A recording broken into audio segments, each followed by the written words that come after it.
Salut les amis et bienvenue sur votre plateforme. It's always a pleasure knowing that you're watching videos on this platform and that too you're sharing videos, sharing our opinions and then making the message to go far away.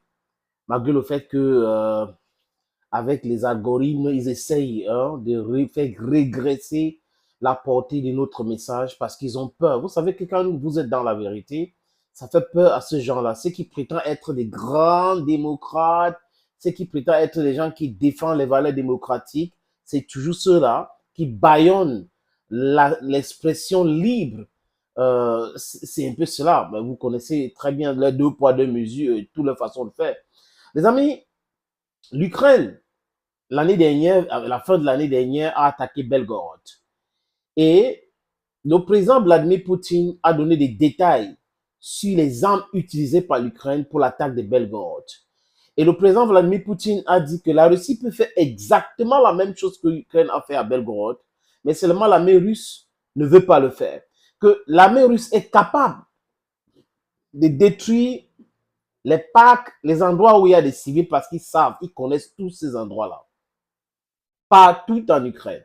Mais ils ne procèdent jamais comme ça parce que leur but, c'est la destruction des cibles militaires, les camps d'entraînement des mercenaires otaniennes, les dépôts d'armes, etc., etc. Vladimir Poutine faisait ces déclarations-là, les amis, devant les militaires.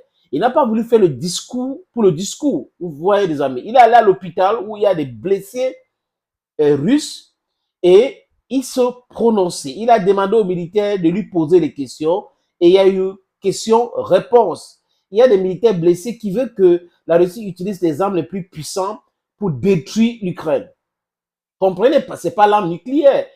Prêtre Toshkoy avait dit que la Russie n'a pas encore pratiqué la politique de la terre brûlée. Certains militaires disent qu'il faut pratiquer cela maintenant pour démontrer et pour décourager comment il s'appelle, Zelensky et ses amis, d'essayer de telles attaques comme ce qui s'est passé à Belgorod, où les gens étaient en train de se balader, ce sont les dits des Russes et de Vladimir Poutine, et on a lancé des missiles aveugles comme ça, en plein centre-ville, et qui a tué des gens. On a vu l'avion du ministère des Urgences qui a transporté certaines personnes de Belgorod pour Moscou, pour des soins intensifs.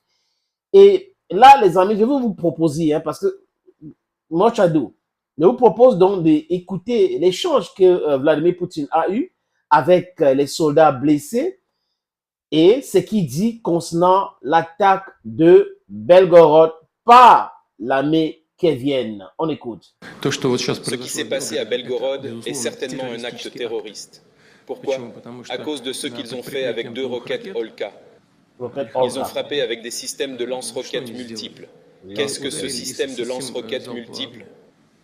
Vous, les militaires, vous le savez, il s'agit d'une arme de défense aveugle, couvrant une large surface, sans discrimination.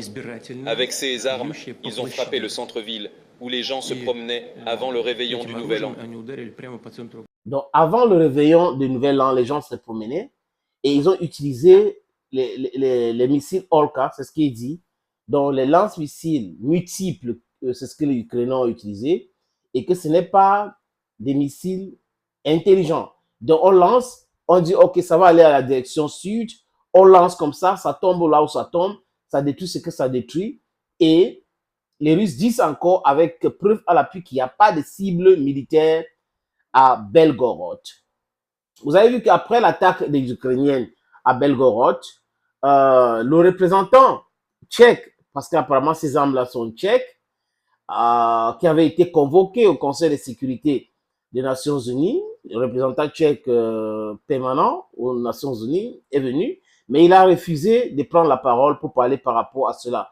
Et on a vu l'ambassadeur de la Russie très en colère et qui expliquait que la Russie pourrait pratiquer exactement la même chose. Donc, le bombardement des cibles civiles, le bombardement des lieux de détente, les lieux et que la Russie est capable de le faire et que ça, c'est du terrorisme. J'ai même vu un autre expert qui parlait du bandérisme, que les amis de Zelensky et Zelensky lui-même pratiquent du bandérisme. C'est quoi le bandérisme? Ils parlent de terreau. Donc, c'est ce qu'ils maîtrisent faire. Ils adorent faire du terreau.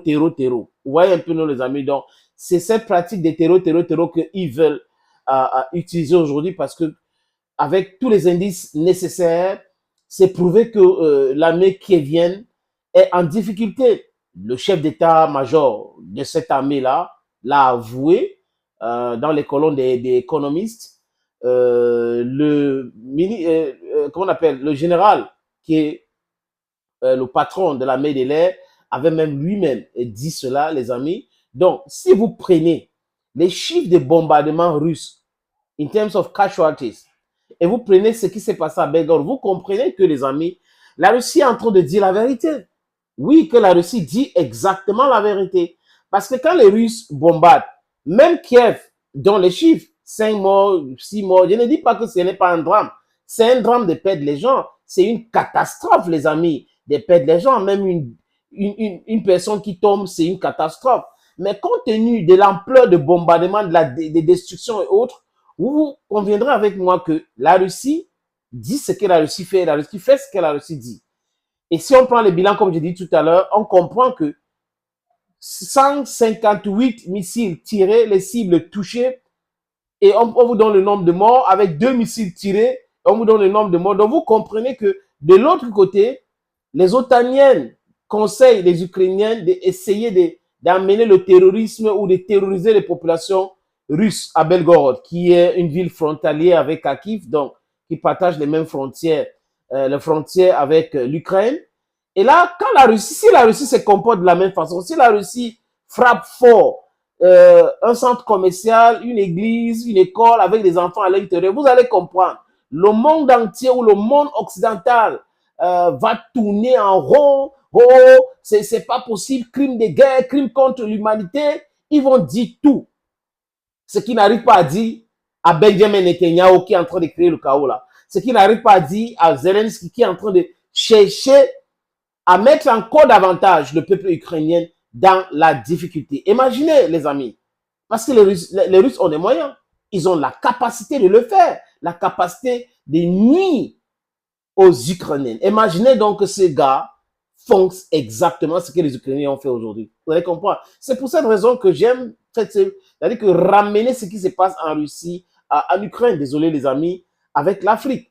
Ils ont procédé de la même façon où les Africains qui tombent ne représentent pas grande chose. Regardez le cas du Mali, par exemple. C'est important de le dire.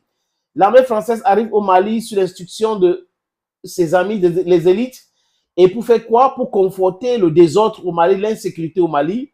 Et entre les amis terreau qui financent, ça se passe mal et les militaires tombent. Mais quand les Français parlent de ce qui se passe au Mali, non, c'est pas important le nombre de morts du côté des femmes, le nombre de morts civils. Ils vous parlent uniquement ils sont tombés au Mali, ils sont tombés au Mali 45, parfois 10, 19 personnes. C'est exactement comme ça qu'ils procèdent.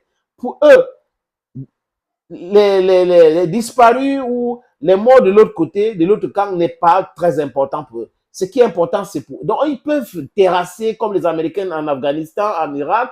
Ils peuvent brûler tous les villages. Ils peuvent brûler Mossoul. Ils peuvent, c'est-à-dire que la politique de la terre brûlée, c'est pas important. Le nombre de morts, il ne compte pas. Mais quand ça leur touche, ils commencent à parler de la Cour pénale internationale, droit humanitaire, catastrophe et tout. Voilà donc les gens qui disent ce qu'ils ne peuvent pas faire et font le contraire de ce qu'ils disent. Le 2 poids 2 mesures, double langage. Et quelqu'un qui vous parle des faits. Quand vous écoutez Poutine sans papier, vous parle des armes que les Ukrainiens ont utilisées, les amis, vous comprenez que c'est quelqu'un who is on the ground, his ears are on the ground, he's listening to people, he knows what he's talking about. Pas des autres là qui n'arrivent pas. Ils vont, si tu donnes ça à Joe Biden, il va arrêter un papier en main là. Il commence à trembler. Ou Macron. Ouais, un peu non, les amis. Thank you, ladies and gentlemen, for always watching videos on our platform. Stay focused. God bless you. And bye-bye.